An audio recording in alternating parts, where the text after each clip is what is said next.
The bar went silent. A burly biker stood there, his hand clutching torn fabric, a smug grin spreading across his face. But when the woman turned, everyone saw it. Etched across her shoulder blade, bold and unshakable, the eagle, globe, and anchor of the United States Marine Corps. The biker's smirk melted, chairs scraped back, and for the first time that night, the loudest men in the bar couldn't find a single word. They thought she was just another quiet woman they could humiliate, but they had no idea. She had worn the uniform of the Marines, and what happened next, no one in that bar would ever forget. It was a Friday night in a roadside bar just outside Jacksonville, North Carolina, home to Camp Lejeune, one of the biggest Marine Corps bases. Among the laughter, clinking bottles, and classic rock blasting from the jukebox, a modest woman sat quietly at the counter. Her name was Sarah Mitchell. She wasn't dressed to impress, just a plain hoodie, jeans, and her hair tied back. No makeup, no jewelry. She sipped water instead of beer, keeping to herself. Most people overlooked her, except a group of bikers at the far end of the bar. Loud, rowdy leather vests marked with skull patches, and one of them, a tall, bearded man named Tank, locked eyes on Sarah. Tank, mocking, "Well, look at that, boys. Little church mouse walked into a wolf den." His friends laughed. Sarah ignored him, but Tank wasn't done. Tank swaggered over, beer in hand. "Tank, what's a quiet little thing like you doing here?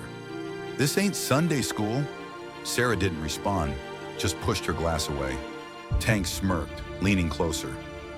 "Too good to talk to me, huh? Guess I'll have to make you the entertainment." Before anyone could react, Tank grabbed Sarah's hoodie and yanked, ripping the fabric down the shoulder. The bar gasped. His buddies roared with laughter. Biker number 2, laughing, "Look at her." Nothing but bones. But then, silence. The torn fabric revealed something none of them expected. A black and gold tattoo, sharp and unmistakable, the USMC emblem. The bar froze. Every veteran, every local who knew that symbol, stared in shock. Tank's grin faltered, patron whispering, "Wait, she's a Marine?" Sarah slowly stood, her eyes calm but deadly. She pulled the rest of her hoodie off, revealing a toned arm. Scars faint but visible. That tattoo wasn't for show, it was earned.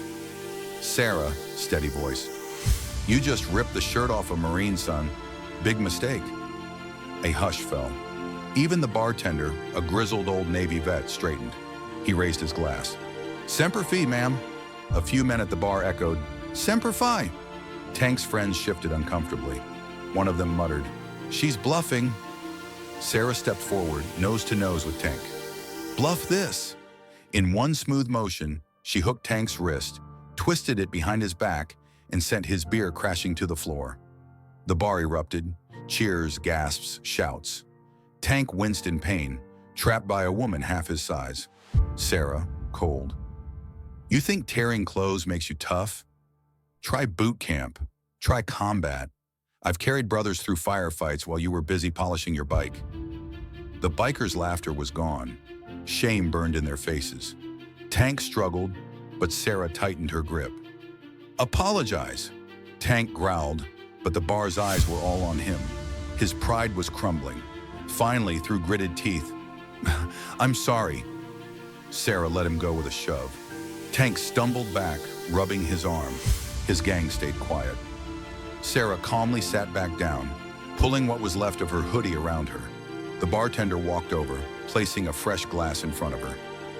"Bartender, on the house, Marine." The rest of the bar raised their drinks. "To Sarah! To the Corps!" Even a couple of bikers nodded, respect replacing arrogance.